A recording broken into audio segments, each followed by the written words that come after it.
For those who know me in person, you'll find it strangely ironic that I'm sitting in a busy food court writing the beginning to this voiceover. As someone who favors the comforts and quiet of home, I can hardly string a sentence together in a coffee shop or outdoor space while my brain is buzzed from all the sensory input of adult chatter, cutlery clanging, and the occasional screaming child.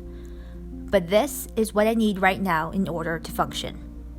Forcing myself outdoors so I can stop being alone with my anxious thoughts, and the logic that if I am distracted from them for just a few hours, then they cease to eat away at my mental, emotional, and physical energy. At home, I blast the volume on a Netflix show or YouTube video so that the voice can disrupt my own jittery internal narrative. Label this as an excuse for why there hasn't been many videos and even less blog posts in the recent months.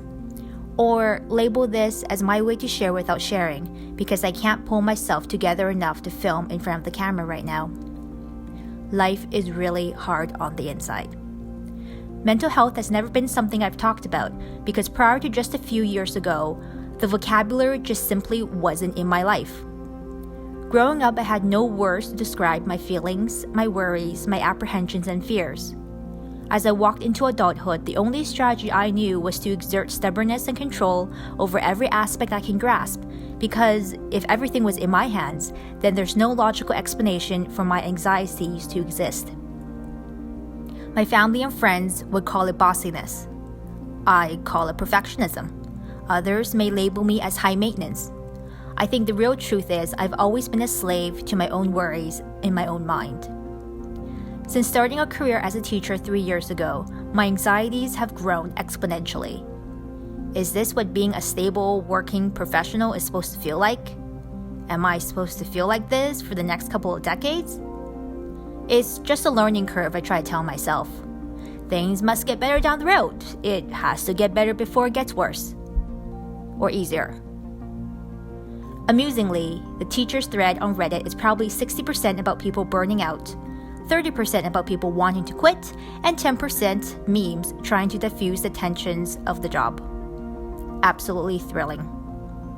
When I'm not going to talk specifically about these challenges in my career, I am beginning to wonder if the specific space and place I am in is compounding negatively to a life I'm now uncertain about. In the past few weeks, there's been days where simply getting out of bed has been a mental and physical battle, and the hobbies I love no longer bring the same joy as I swim through an ever-persistent fog of uncertainty, worry, and often dread. As a child, the values instilled in me was that you studied hard, followed a strict timeline of checking off key milestones by a certain age, do your job because it keeps you alive, and then enjoy the small pockets of time that your money is able to buy you. This is how my parents imagined a better life for me. But what is the point of working 5 days a week only to gain 2 in return, spend one of them on chores, spending the other trying to get enough sleep that you missed during the weekday, and then worry about the grind starting all over again? Seems like a terrible return on investment, if you ask me. What is the point of us slaving away our youth just to have enough to start living and enjoying life only when we retire? My compass on lifestyle, happiness, and purpose has changed dramatically in the last year. I want to live life to enjoy life, not simply to steal moments here and there, but to truly have freedom in choices that feeds my inner joy, my mental health, and life experiences. While living in the most expensive city in Canada on my own and still paying back my years of student loans, turning my life around 180 is currently not the answer.